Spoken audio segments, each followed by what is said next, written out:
Right, we've got our team of cyclists set up, and so what happens though in cycling is that, as we said earlier, so we had our team set up, for example, 1, 2, 3, 4, 5, 6, 7, 8, 9, or 1, 2, 3, 4, 5, 6, or whatever it happened to be set up, is that they swap positions.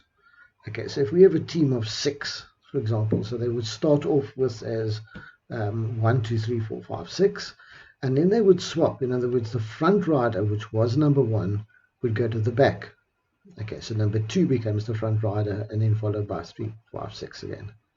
Okay, and then if another swap occurs again, a little bit later, the the, the rider that in that position would swap to the back, and the others move up. Okay, so the others move up. So, and they do that as a tactical thing, same both in indoor and outdoor racing. It's used a lot. Okay, so we need to write code to perform a single swap where the front rider swaps from the front to the back. Okay, so we know how many characters there are in there and all that type of things because we've got the size of it. I don't even know if we actually need that though, because what are we actually going to do? We're going to copy the 2 onto the back. Okay, so the 2 goes onto the back. So that I can do. I can take the first character and copy it onto the end of the string. That's not terribly difficult. But just remember what copy means. Copy means that you're not removing it. So I don't want the 2 to be on the back, but still to be on the front as well. You don't want to duplicate the thing. So after I've copied, and I think that's important, after I've copied whichever rider is in the front to the back of the team, I want to just delete it so that everything else moves up. Because if I delete everything, everything will move up. Okay, so I mustn't first delete it, then the rider's just gone. I first of all need to copy it. So I don't think it's actually that difficult because I don't even need a for loop, because essentially what I need to do is, first thing I need to do is copy the first rider to the back. So I take the team as it is, for example, 2, 3, 4, 5, 6, 1. I take the first character, I take the team as it is, and I add on the first character, the 2, at the back. Okay, but now remembering that I've got a 2 at the back and at the front because I've just added it on. So I just need to delete that one, that original 2 from the front by deleting the first position. Okay, so that's just simply to say, right, take the one up, whoever's up front, copy them to the back. So take the value of the team, add on the first digit that's stored in position 1, and then just delete that original thing from them so that we don't end up with number 2 at the back and at the front. Okay, so we're not going to clone anybody as we're going about it. Okay, and that's going to happen repeatedly throughout the race. So in the next step, what we're going to do is we're going to say, right, well, okay, what happens if these guys do it 20 times in a race? Who's actually going to be the winner? Well, the winner is going to be the person that's in the first position. Okay, so your riders are riding in that order. I think that's important as well. So they're riding in that order.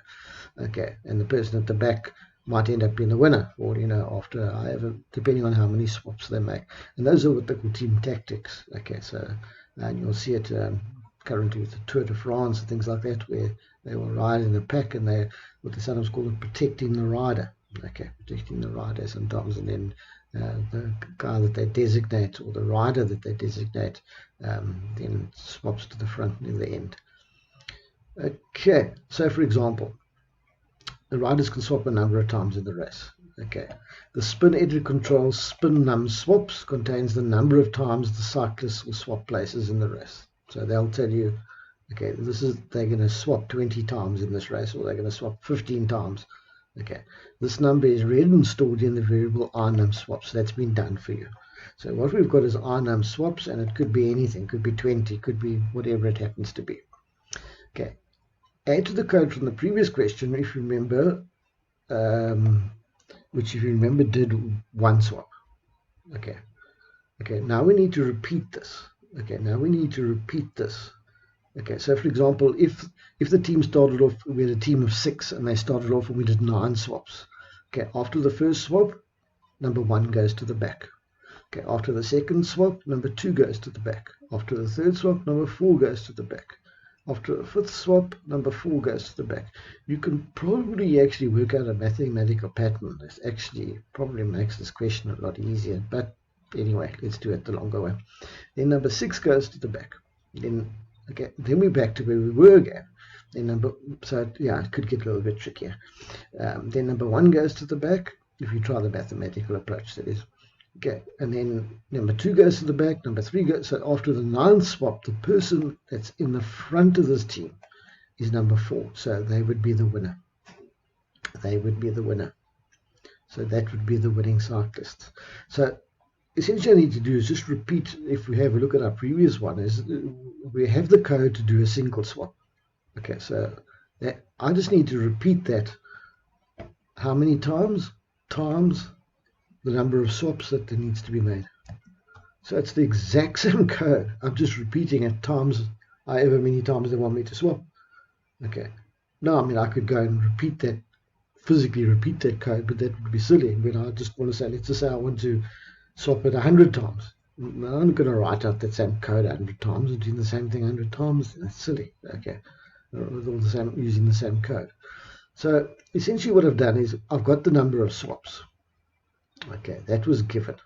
That was given. Okay, here's my original code. That's the code to swap the cyclist to the back, which I had from the previous question, and that's the code to delete him from the front. Okay, so we know that's him or her from the front. So that's the code to do one swap. So now I'm just going to have a loop that runs from 1 to the number of swaps which they give me. Okay, and I just keep on swapping, keep on swapping, keep on swapping, keep on swapping. Then how do I know who the first one is? It's the person in the first position in the string. Okay, as the string ends up. Okay, because as you can see, the string's going to change. Okay, you could actually even go, if you wanted to, you could even display the team, and you would actually see it. That's in fact what I did. I just displayed the team so you could actually see the physical changes that were happening, which would be quite nice, I suppose. But they didn't ask you to do that. So essentially all I've done is, that's my original code. They said add to it. So I said, okay, this was given, so I didn't even have to worry, but I do have the number of swaps. So I want to just repeat this code. And how many statements do I want to repeat? 2.